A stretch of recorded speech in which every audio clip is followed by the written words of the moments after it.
Great horned owls will take in babies that aren't their own. They need to already have babies in the nest, and the babies need to be about the same age, but they'll take them in. It could be because they're wonderful parents. It could be because they can't count.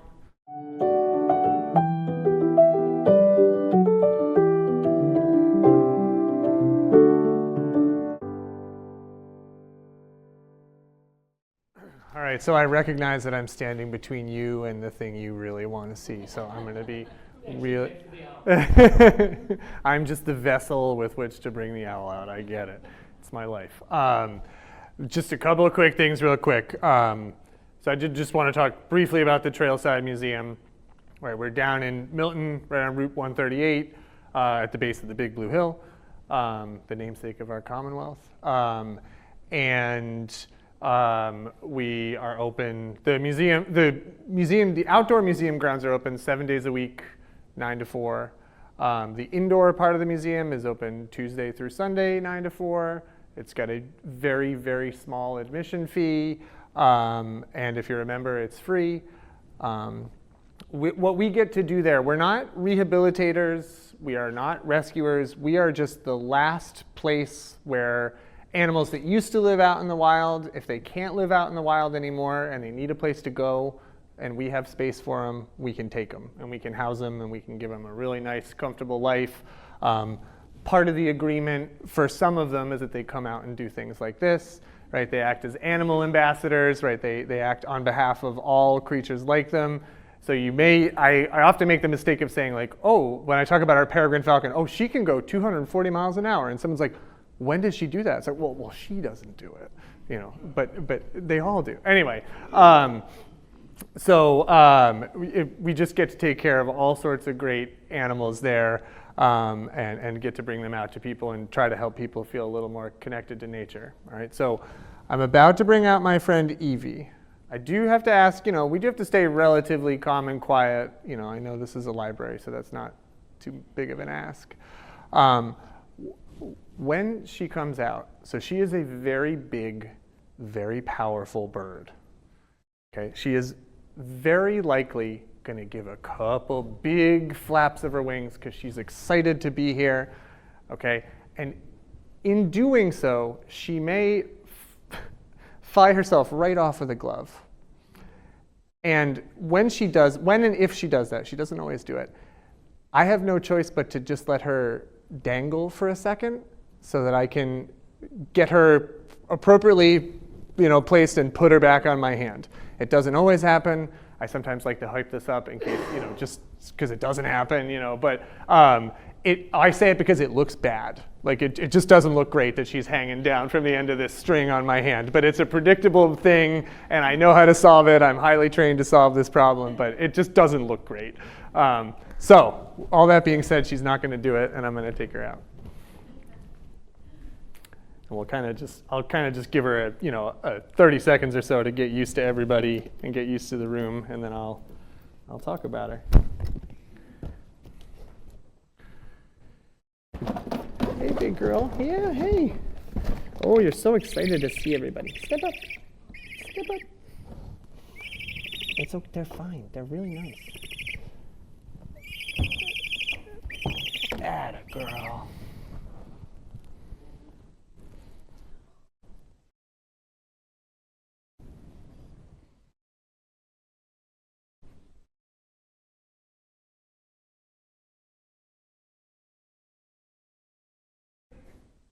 What do you say?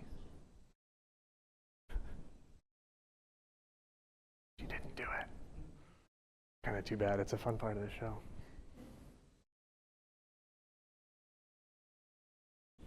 So this is my friend Evie.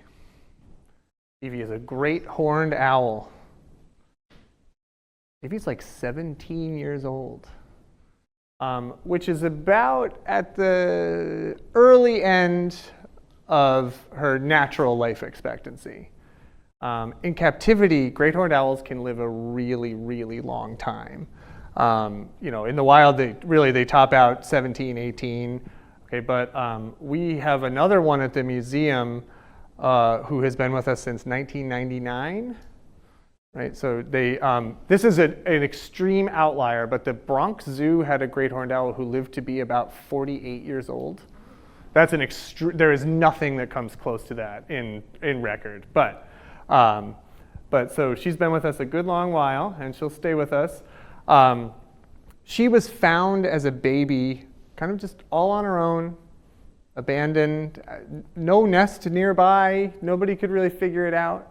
Okay, and oftentimes, a lot of the work we do is we find foster nests for owls when we find them like this. I've got to watch it happen a couple times at our reservation in Canton. Great horned owls will take in babies that aren't their own. They need to already have babies in the nest, and the babies need to be about the same age, but they'll take them in. It could be because they're wonderful parents. It could be because they can't count.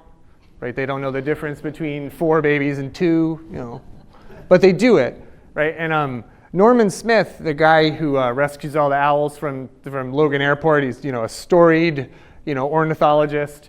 He's actually like one of the people who figured out that owls will take in fosters. And he was given the encouragement as a young man, like, you know what? Try it. See what happens. Because it was like, they're predators. They'll just eat the thing. But they don't. They take care of it. They take care of the children in front of them. It's really incredible. But there were no foster nests available for Evie, so she was raised by people. She's fully imprinted. She has no idea how to hunt or find shelter or what a predator is and how to avoid them. You gonna pant for everybody?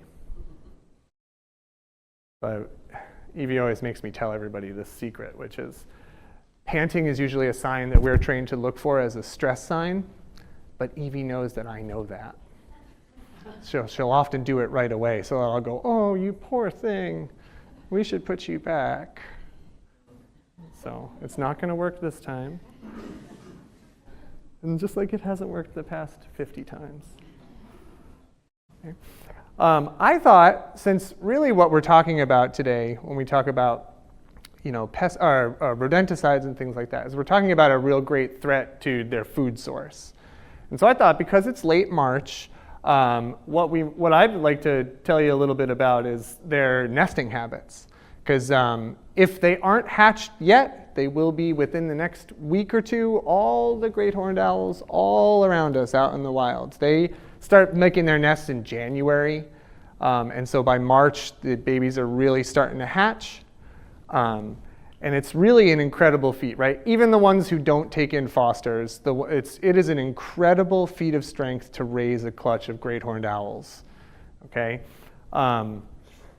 So each baby, each owlet, that's the name for baby owls, owlet, great name, each of them needs to eat 12 to 17 mice every day for about 3 months.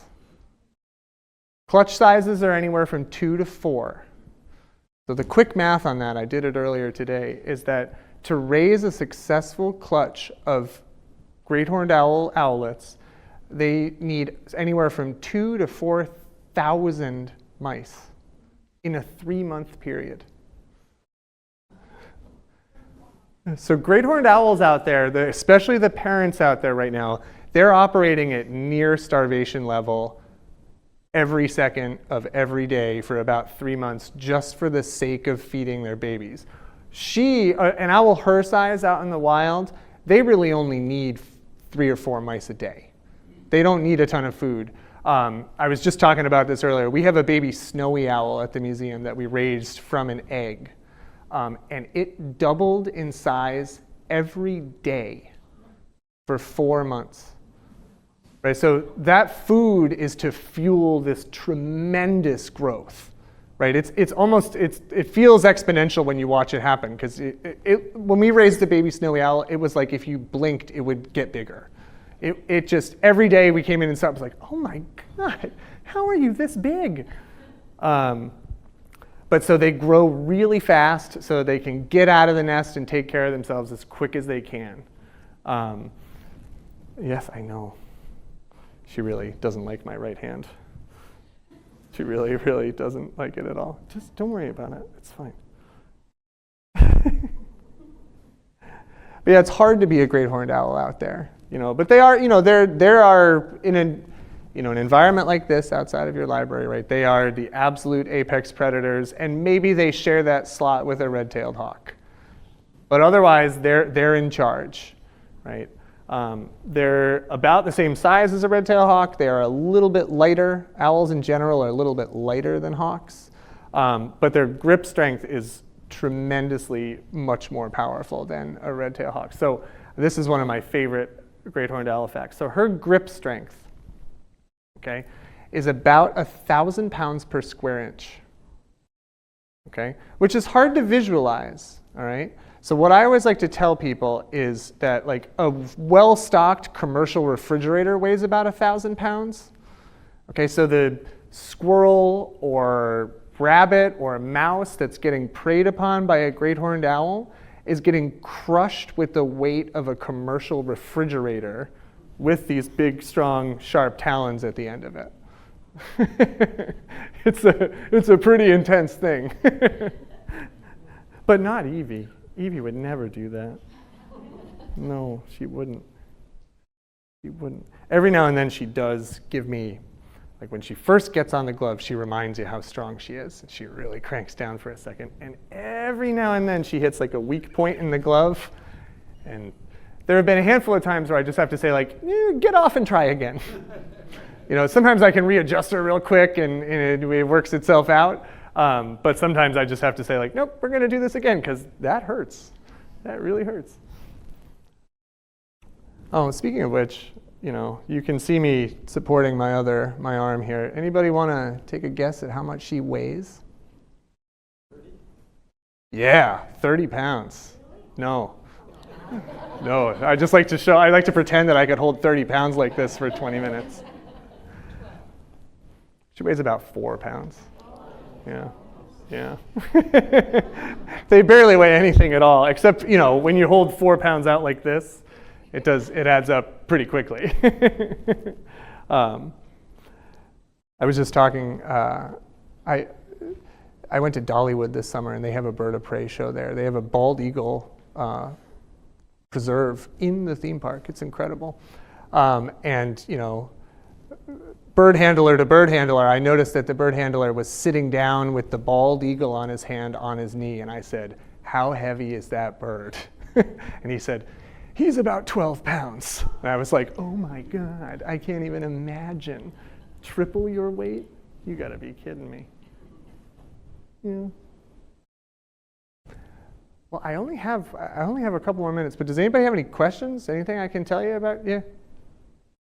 You only have to have the glove on one hand, but do you ever worry about your bare hand over there? Especially with her, I do. She likes to give you like a little warning shot every now and then. And I had to work through it. I'll be honest with you, I had to work through a lot of fear to work with this bird. The first time I held her on my hand, my heart rate didn't go down for an hour afterwards. I was scared. She can be really intimidating. And I never encourage anybody to let her bite you, but once she actually got me, I was way less afraid because it's much more like a dog, like kind of bumping you with their teeth, but not actually, she's just trying to scare you and it works. But I have to be really careful with it, yeah. Which is why she'll just follow my right hand because she's like, oh, I'm gonna get that thing. She'll just follow it all. Sometimes I can get her to look at people, if I used to hide it from her, but it would really stress her out. And I was given the advice, like, just let her see it so she knows where it is. Yeah. So, mice is the most common thing. Things like voles and little mammals, but they can eat rabbits and squirrels. One of great horned owl's favorite foods is actually skunks when they can get them, right? Because nobody else is preying on a skunk and they can't smell. So when the skunk sprays, when it gets preyed on, the owl just says, oh, I'm wet now. No big deal. Every now and then, when you dissect owl pellets in science class, every now and then, when you buy them from the distributor, every now and then you'll get an owl that ate a skunk. And as soon as you open that thing, you can tell. It's incredible. It's really rare, but it really is quite the amazing thing. Yes, I know. my hand. I know.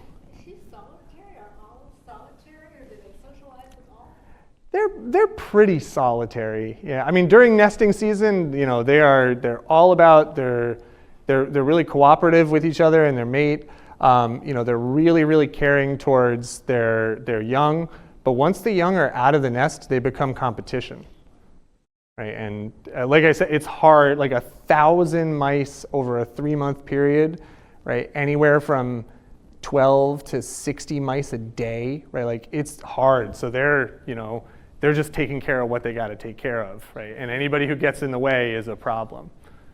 Yeah. Is the female that feeds them, or does the male get involved in any of that? So the female's role is to like cut up the mice, is to like mince them so that they can be more easily eaten by the young. And the male kind of goes out and gets it. But every now and then the male will swap out and sit in the nest for a little while, and the female will go out and do it. It's a pretty shared work experience. One of the reasons that one way you can predict that with most birds of prey is that there's very little visual difference between a male and a female great horned owl. Okay, and it's because they both need to be equally camouflaged when they're with the nest. Right, so like a kestrel, for example, is a really small falcon. We call it the sexual dimorphism, right? The males and the females don't look different from the kestrel, and that's because the kestrel doesn't take care of the nest ever. It doesn't have to blend in. It can be really bold and stand out, and it doesn't matter. Whereas the female needs to be duller to blend in with the nest.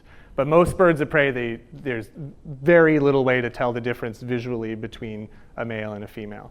Females are typically a little bit bigger, but you can really only notice that when you have one of each right next to each other. So Chris, is that a pretend stress and? Yeah, that's totally pretend. Yeah. If it was combined with restlessness, that would be a moment where I go like, okay, this is real, right? But she's pretty still. She's pretty calm. She's looking around.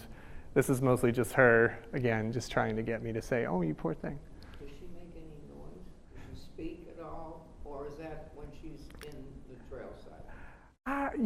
I have never heard her call. She does that she does a whistle too. She does like a, she also will do owls generally, a way they try to scare their anything away is to clack their beak. Clack, clack, clack, and she'll do that too. But yeah, mostly it's that weird hissing that she does when my hand gets too close to her. Yes? I often hear them in the woods behind my house. Sure. And what are the chances of me ever seeing one in real life, and how would I? Okay, so I have some advice. Owls are elusive. They are hard to spot.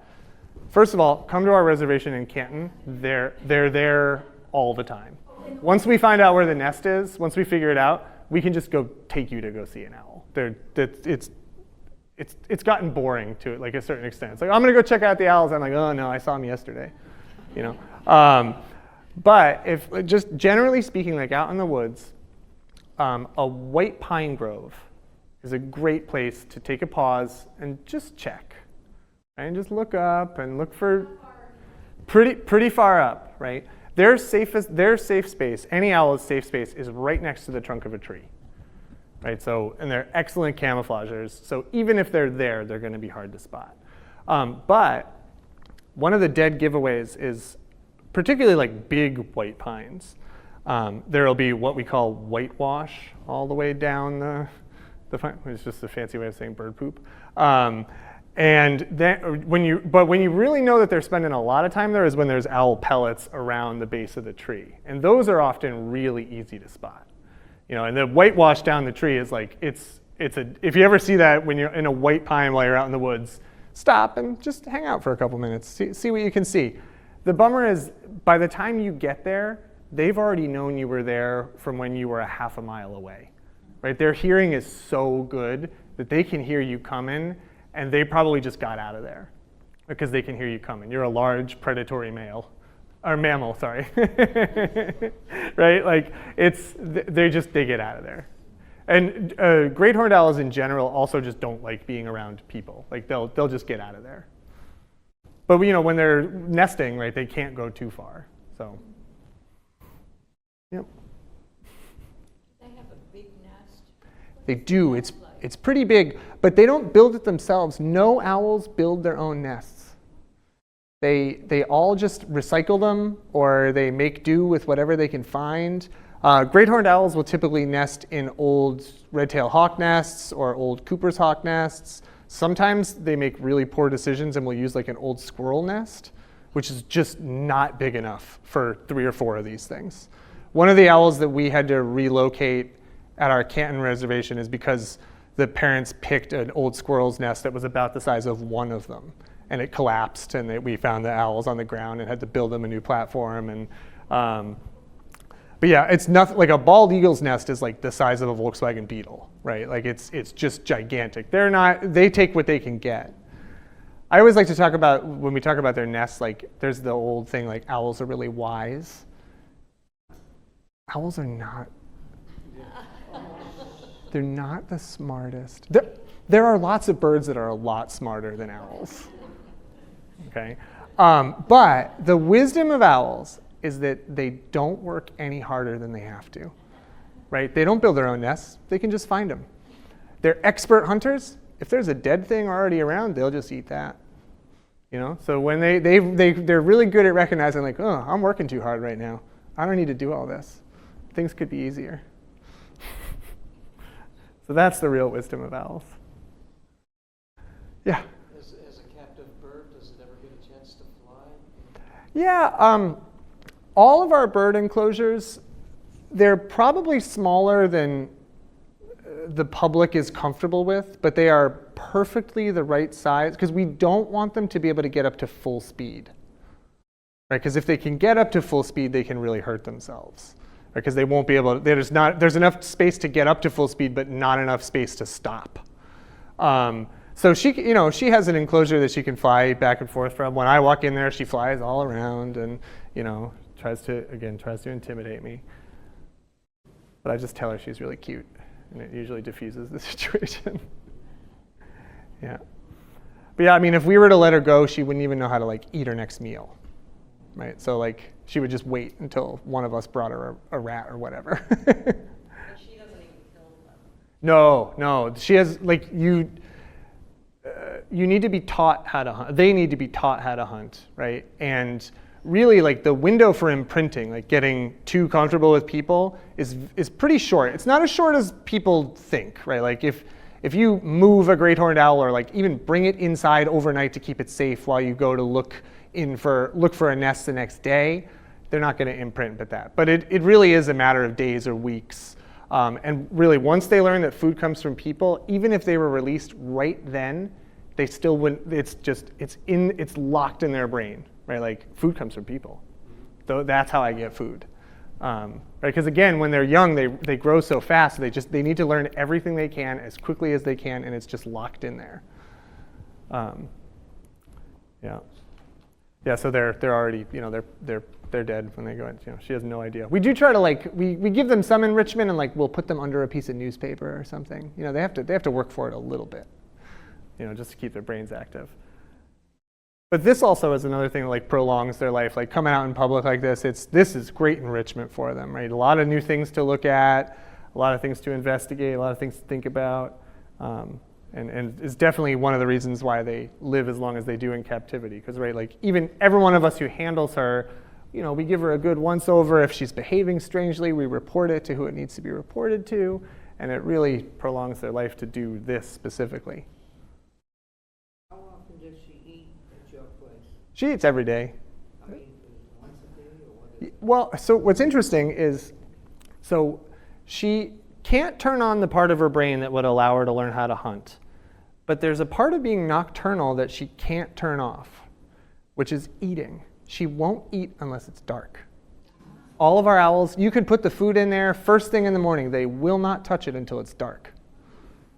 It's just like part of their nocturnal instinct they can't turn off.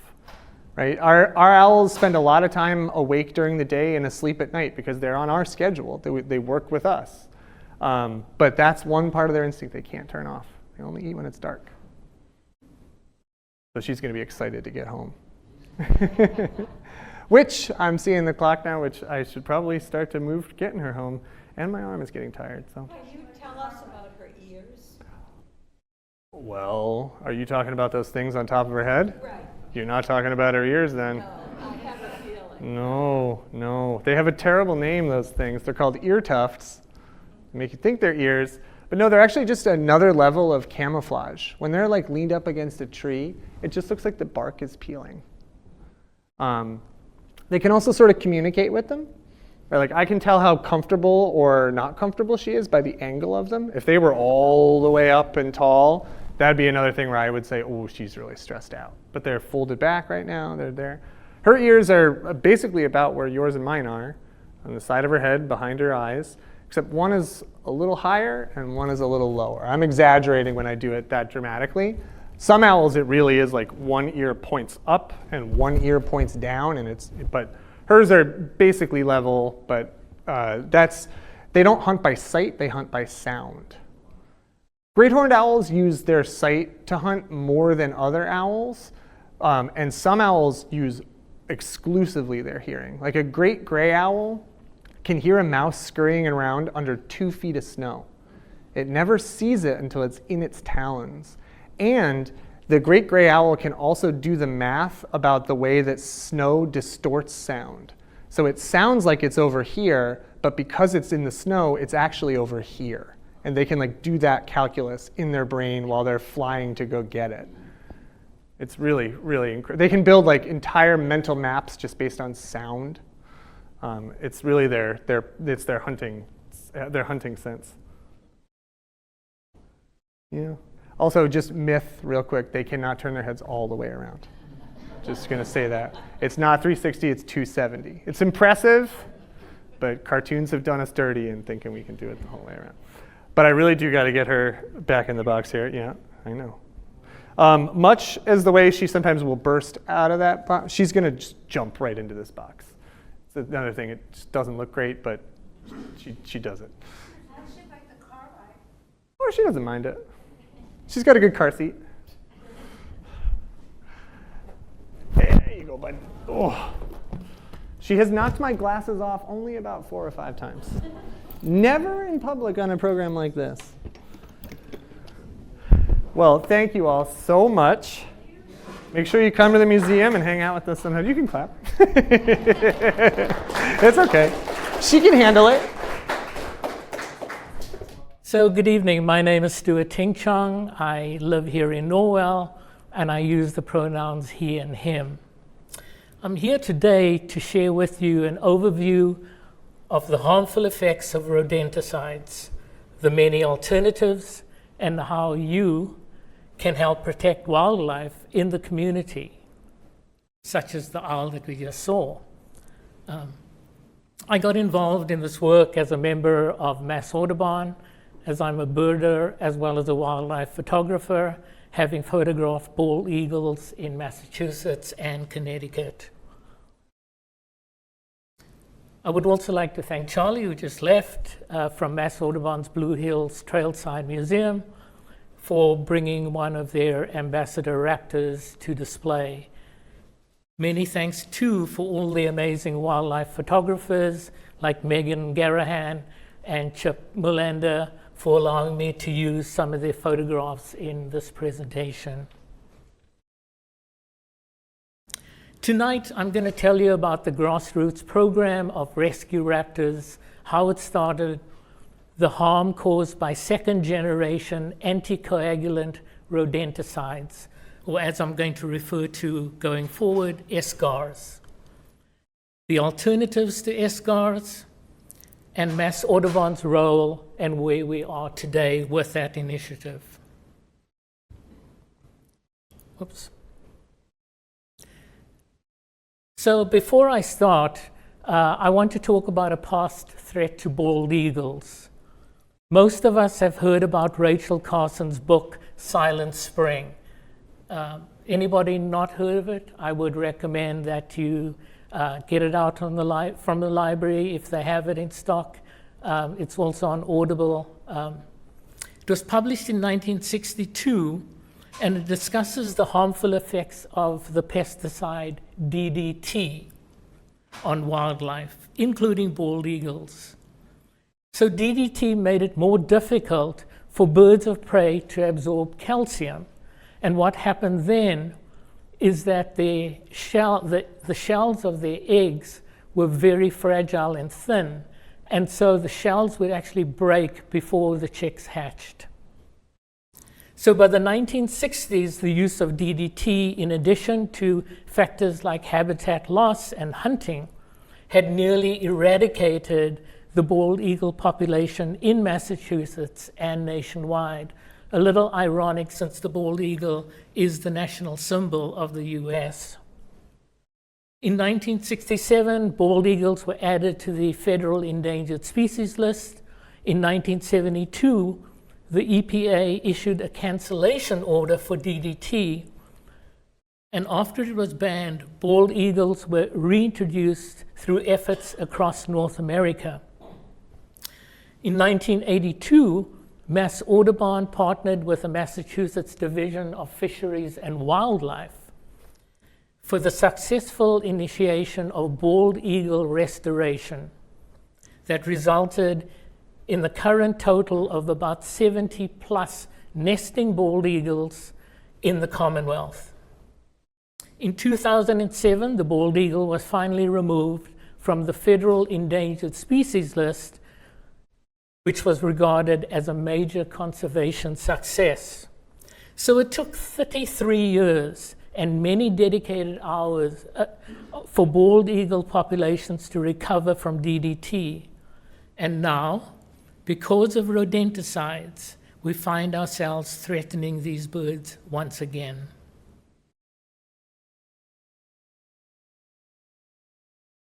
These are photographs I took of MK.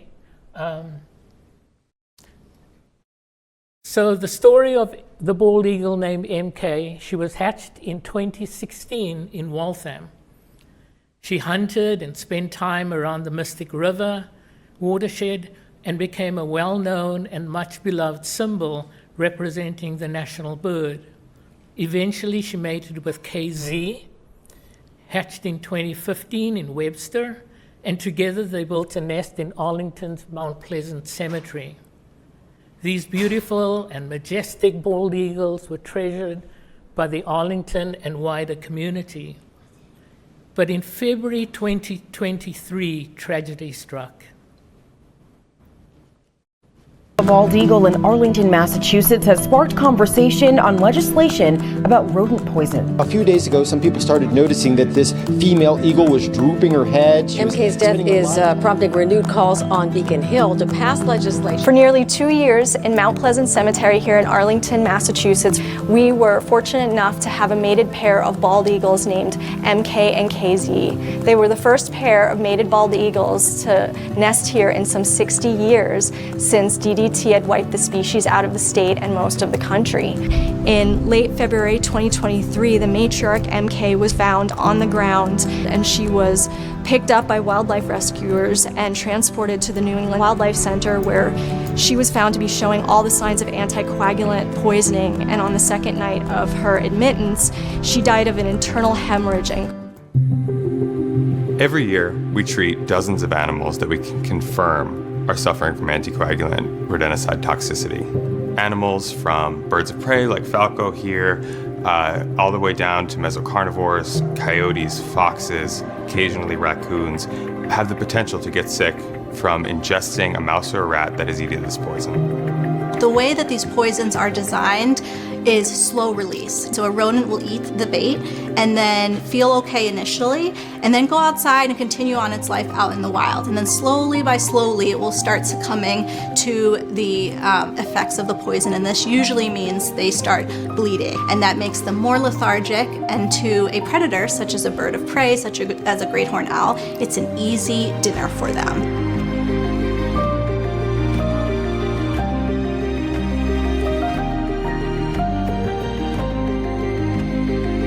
As a pest management professional, I have seen that SCARs is not a long-term solution to rodent control. Poison-free pest control professionals can get the job done without using poison. It's doable. There's proven methods, and you don't need to endanger your animals in your neighborhood or your pets. There was a vigil in our community, and there was a lot of community interest in Arlington's town government doing more. We chose to issue a policy whereby we would prohibit the use of SCARs on all municipal and town-owned property, including parks, playgrounds, town buildings, school buildings, open spaces, the public right-of-way. We need other towns and cities to undertake the same measures that Arlington took to be able to protect our eagles and hawks and owls, because wildlife do not adhere to municipal borders. And if we want protections from rat poisons, we need everyone on board to be able to achieve this.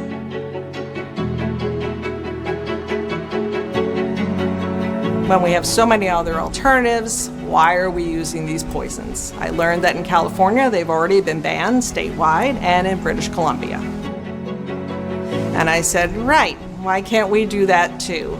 And isn't Newbury a perfect town to do it in? We got in front of the select board and they really listened. They put a ban in almost immediately to ban SCARs on public property. Local campaigns are pushing on 3 different levers. First, they're asking their local governments to stop using SCARs on their town-owned land and buildings. Second, they're initiating legislation on Beacon Hill to allow their local governments to ban the use of rat poisons on private property. And third, they're pushing for legislation to reduce the use of rat poisons across the state. Join the movement to rescue raptors from deadly rat poisons and save Massachusetts wildlife today.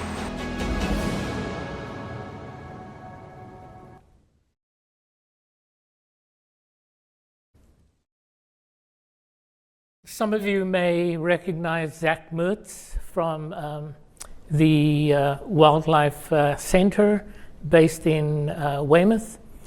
And they discovered that 100% of red-tailed hawks tested had SCARs in their organs. 100%.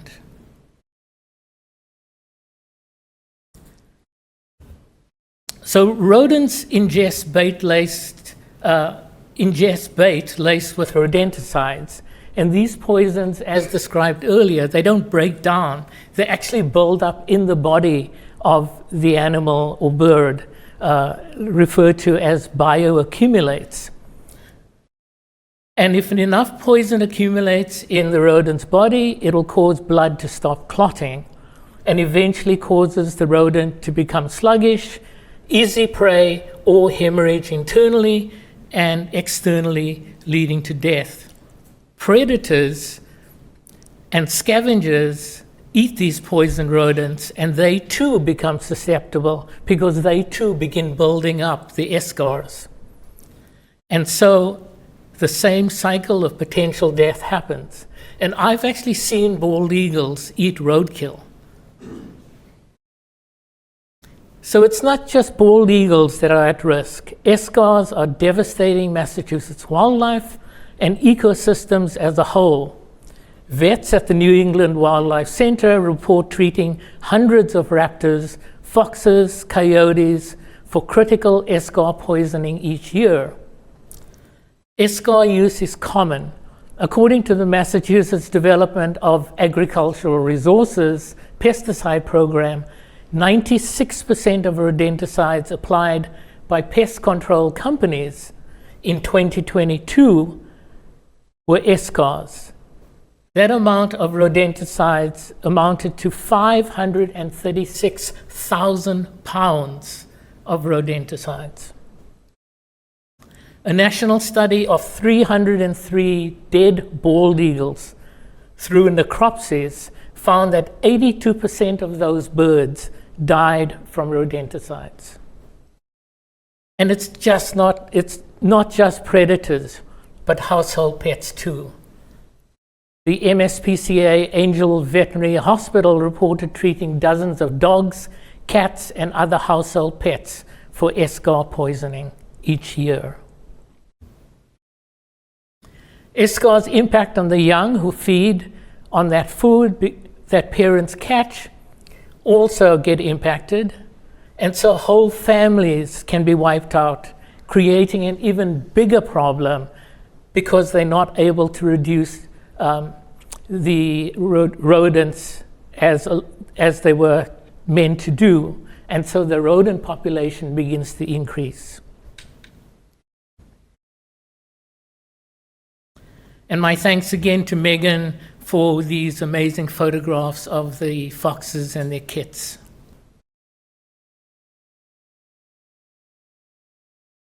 Just a little warning, not too graphic, but graphic nevertheless. So the real life example of how escarres can wipe out families of predator wildlife and their household pets. On the left is an owlet that was brought into the center after being rescued, where the whole family of this owlet was dead. On the right is a great horned owl, like you saw this evening. And both birds died while trying to be recuperated. And so, we see literally the result. The owlet is literally bleeding through its skin.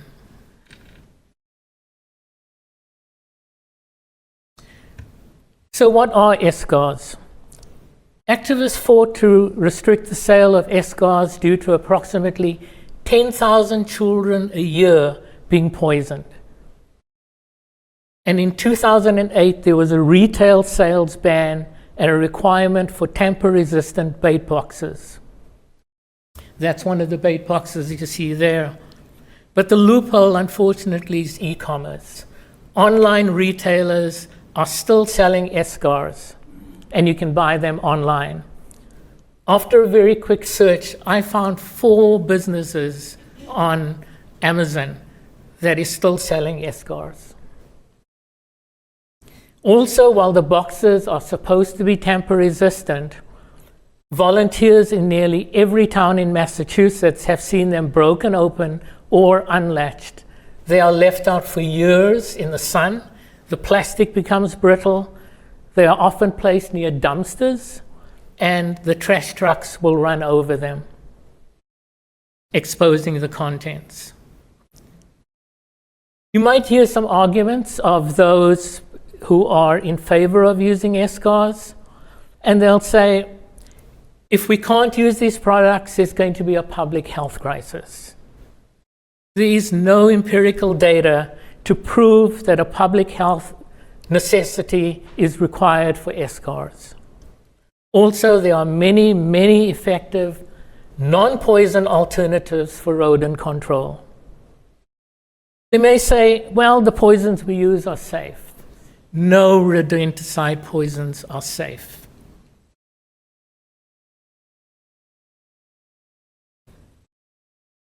Bait box poisons are infiltrating the whole food web, not only killing rats. For example, stored grain. While residents are unlikely in most commercial foods, the Massachusetts Department of Agricultural Resources notes that using dry escarre baits to protect grain stores can result in contamination. Livestock exposure. Instances of rodenticide exposure have been documented in food animals, chickens, pigs. They're finding evidence of escarres in those animals, which you in turn and your kids in turn will eat. We know how to safely use poisons, and the general public does not. No matter who uses it, rat poisons are not safe. Rats consume the poison inside the box, and the boxes are tamper-proof. Well, we've learned that rats and mice don't die after they immediately eat the poison. I've seen comments online, on Amazon again, of people saying this doesn't work because I've seen rats go in and they come out.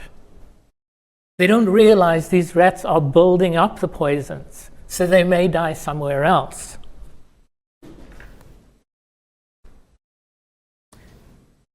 The boxes are tamper-proof. Well, they may be, but we've seen that these boxes become brittle, they break, vehicles ride over them, and so that poison is exposed to other animals and perhaps children. So these are the chemicals that in escars, that are used in escars. And as mentioned before, they block the body's ability to absorb vitamin K, which is essential for blood clotting.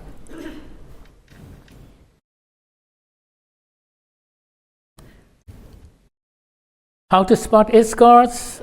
Again, the easiest way, look for the black boxes. You'll see them even here in Norwell at a local farm. Too often placed by overflowing dumpsters, open trash, where property owners seem to believe that rat poison bait boxes placed around property will compensate for good trash practices. Sound science research, however, have shown this practice without the elimination of the rat's food source is essentially 100% ineffective. And Massachusetts state law at the moment only requires that the boxes be labeled if they are indoors. Rodent poison manufacturers misrepresent these poisons, saying secondary poisoning is minimal because there's always vitamin K. As we saw by the pictures of the owlet and the great horned owl, they can be fed or given vitamin K, but it's not always successful. Both birds died. Public officials may say, well, we don't use pesticides. But what they're actually saying is, our public works department doesn't use it, but we outsource that to pest control companies.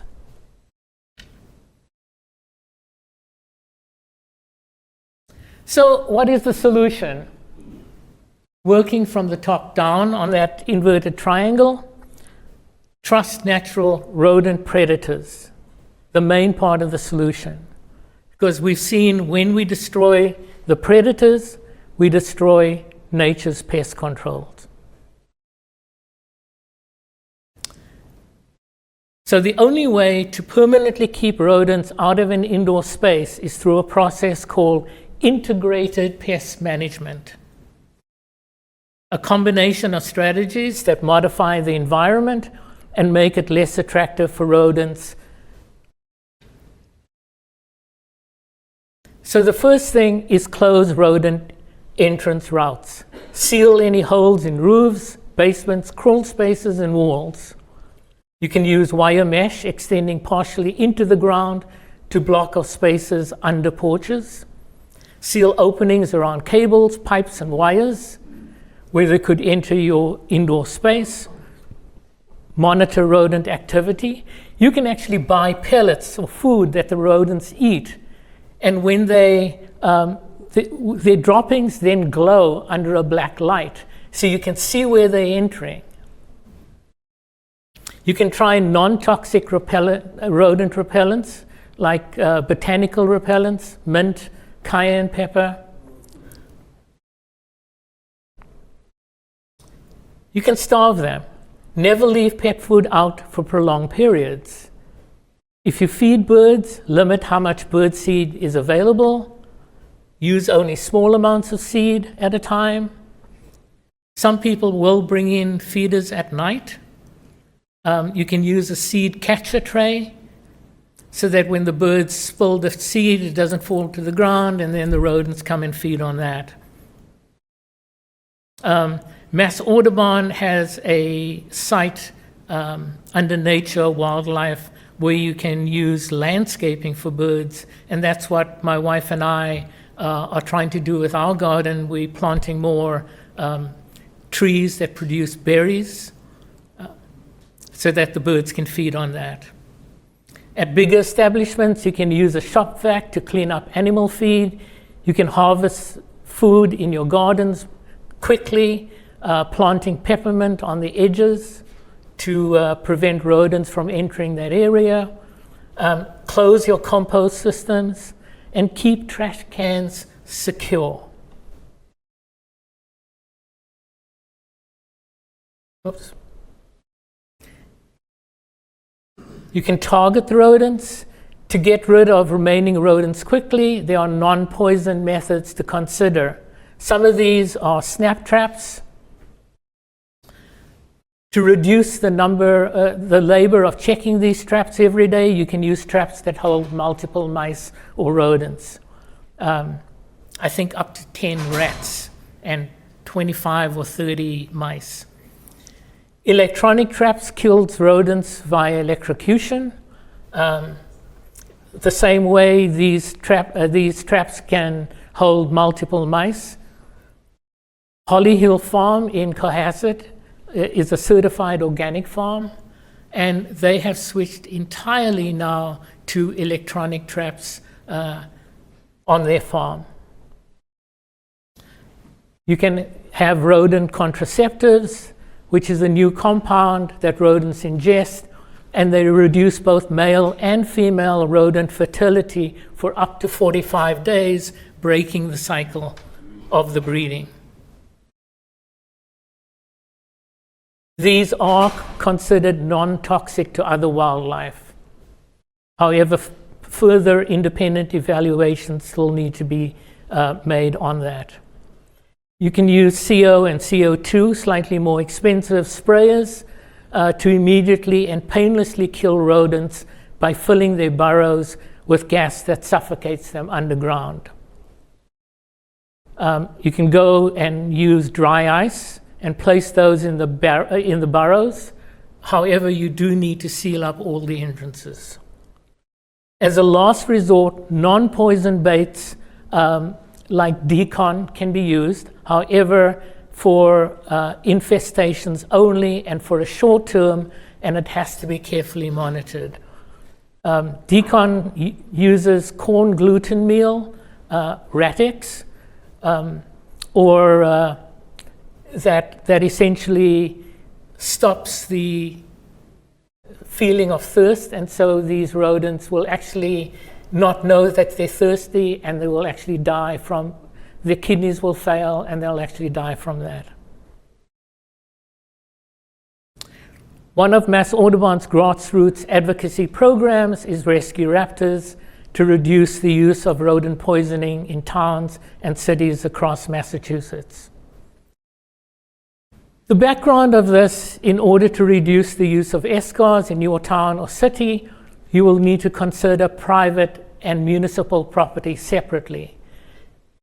Massachusetts state law states that cities and towns may not enact more stringent regulations than the state in the areas of pesticide, herbicide, and rodenticides on private property.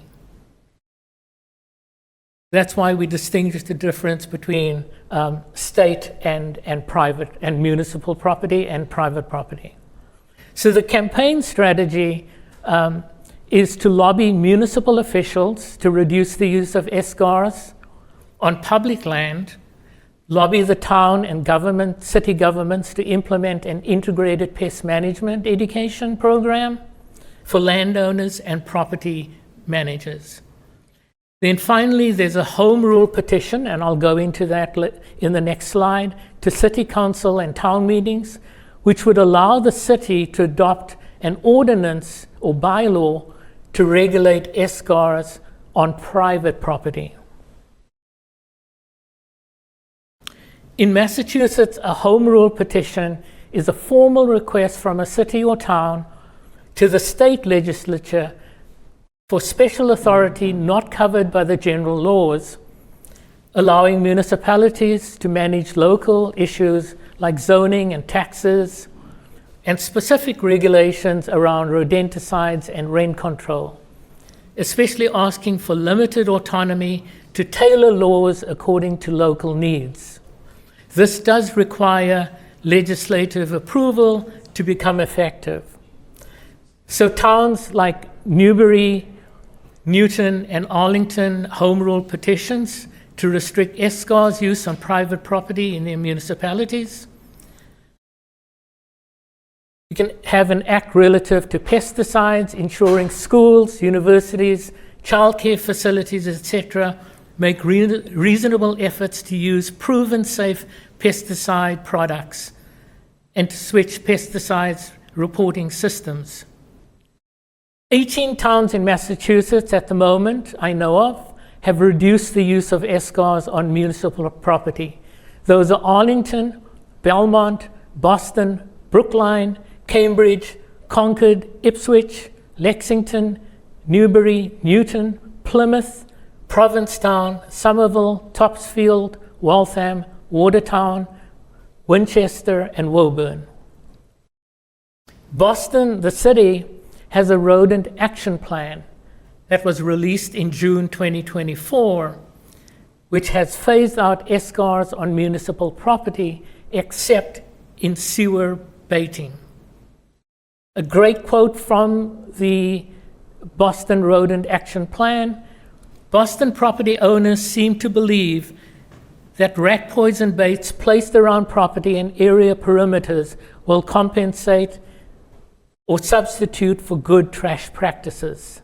Sound science research, however, has shown that this practice, without the elimination of the rat's food source, is essentially 100% ineffective. There are 2 bills currently in legislature. Those bills are H965 in the House and S2721 in the Senate.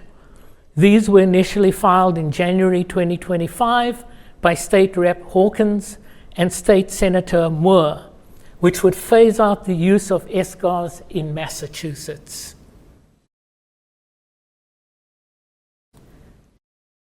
The Home Rule petition requires local approval first, filing with the Mass Central Court, and then a legislative review which goes through various committees both in the House and the Senate. So how does Mass Audubon support volunteers with this initiative? They facilitate monthly campaign meetings for leaders. They facilitate monthly orientations for new volunteers. Zoe will provide after this meeting a handout, well, not a handout, but an email with links to all of this. You can, if you would like to join one of these monthly orientations that is led by Mass Audubon. They provide information and resources. Again, you can check out the Rescue Raptors campaign toolkit, which will also be in the document that Zoe sends out. You can jointly plan and promote local campaign kickoffs. They will speak and support at kickoff events. They will support volunteers in developing local strategies. They will support the filing and advocating for home rule petitions, and they will connect you to other community members. The Climate and Nature Campaign program has now mobilized over 15,000 volunteers in Massachusetts. That's in 2025. The Rescue Campaign has grown from 60 communities in January to 105 communities organizing to reduce the use of SCARs.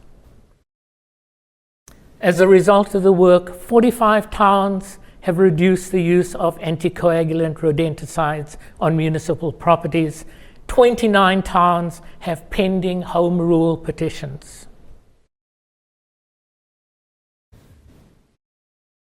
In 2025, there was a large promotion and advocating of support for H965 and S2721.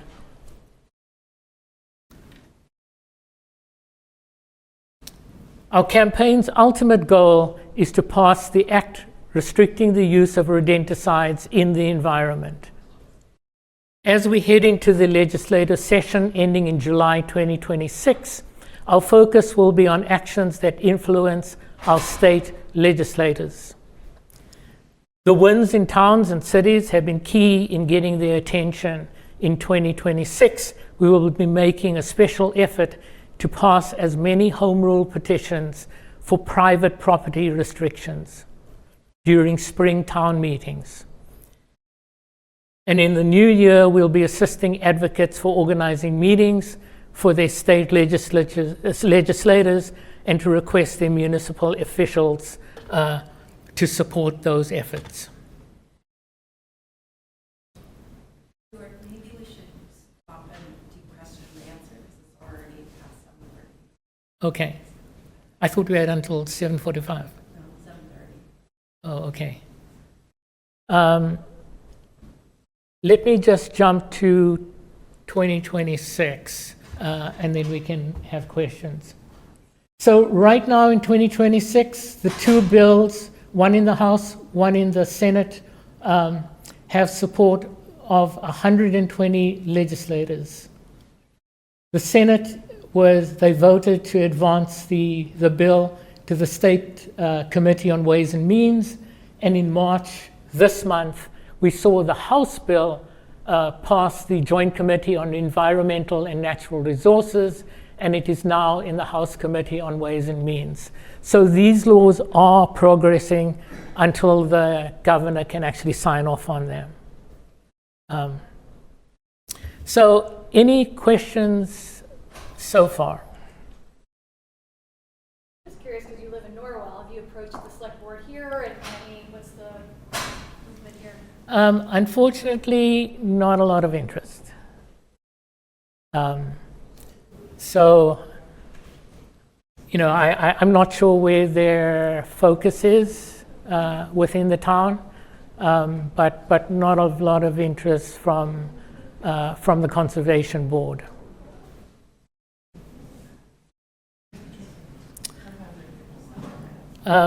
So just ways of getting involved. Zoe will be sending out the list of links. And this is the list of links that she'll be sending out. And we are into questions. Again, this is a photograph I took of MK, the female that died from rodenticide poisoning. The male has since found a mate, but 2 weeks ago she was found dead. Tufts are still doing a necropsy, so they don't know what the cause of death is. The male, in the meantime, has found another mate, so I'm not quite sure if the male is involved in getting rid of the females, but so he's on his third mate right now, and we don't know the cause of the second female's death. Well, a little late, but thank you very much for attending.